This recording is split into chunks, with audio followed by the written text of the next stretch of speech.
The soaring monuments and grand memorials of Washington, D.C. are so captivating. It's easy to miss one of the city's grandest accomplishments. Step back, doors closing. Its hidden Metro rail system that speeds passengers pretty much daily. I'm place to place in the city a lot. Under the busy streets by subway. And driving in a city and trying to find parking does, it takes a long time and can set you back.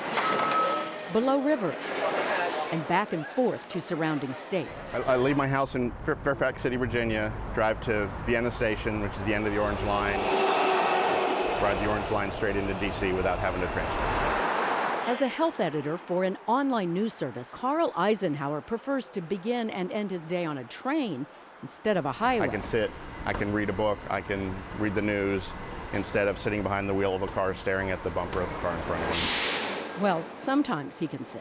A lot of people refer to the ride on the Orange Line as the Orange Crush. When it gets bad, people have trouble even squeezing in the doors. Metro's daily ridership is nearly 700,000 people. That's more than the entire population of Seattle. And Metro's come a long way from the tiny subway line that opened 4 decades ago. This is Metro Center, one of the first stations to open along just 4.5 miles of track. The system is now 30 times that big, making it the second largest heavy rail system in the entire country, second only to New York. And Metro wasn't built just to move people. It was built to impress them. The long underground stations are spacious enough to hold a Washington monument laid on its side. The acclaimed vaulted roofs are architectural gems. But behind the glamour lies an ugly reality. That pride is still there, and the stations are beautiful, and they still are. It's just the frustration that if you can't depend on it, it doesn't matter how beautiful the station is. It doesn't matter how well designed it is if the trains are breaking down and you can't get to work. Metro is crumbling. Trains are wearing out, delays are frequent, escalators are breaking down. In August, a derailment on 3 lines caused such chaos, Metro issued refunds for the first time in its history. Metro management blames years of deferred maintenance, due in part to funding battles between the city, feds, and surrounding states. Early decisions not to reinvest into the existing infrastructure, early decisions to continue operations even though there was maintenance issues which needed to be taken care of. That's what's critical, understanding that. And we are recovering from those early decisions.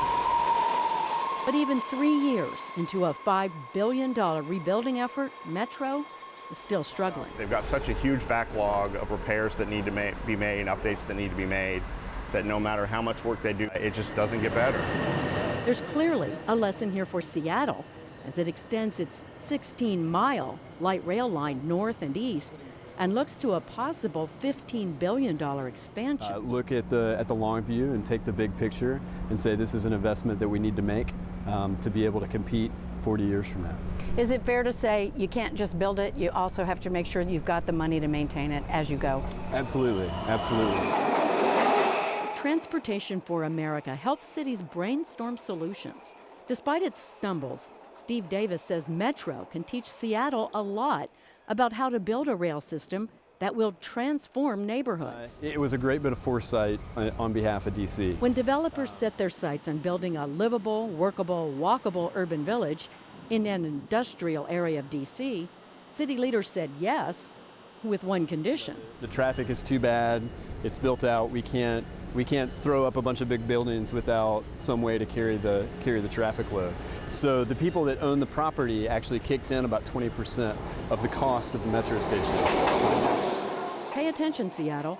Developers pitched in to help the city and feds build a new rail station. And ever since the NoMa station opened, businesses have been popping up. We opened in May of this year. Literally. Carpe Librum is a pop-up bookstore. It's just a wonderful place for us to be. I mean, this is right where we want to be. Run by a nonprofit that sells donated books to raise money for DC literacy programs. We would not want a pop-up that was far from the metro. We love that it brings the foot traffic. It's a winning formula, and at least one Seattle business appears to be watching. REI is opening a flagship store adjacent to the NoMa station next year. Metro hasn't solved all problems. A recent study put DC traffic #1 for the worst rush hour congestion. 82 hours of delays added to the average commute every year. But imagine how bad it would be for people like Carl Eisenhower if the subway had never been built. If it weren't for Metro, there would be at least 300,000 more people on the roads every day, and I don't know where they'd go. It would give the term Washington gridlock a whole new meaning. It would be a completely different city. In Washington, D.C., Linda Byron, King 5 News.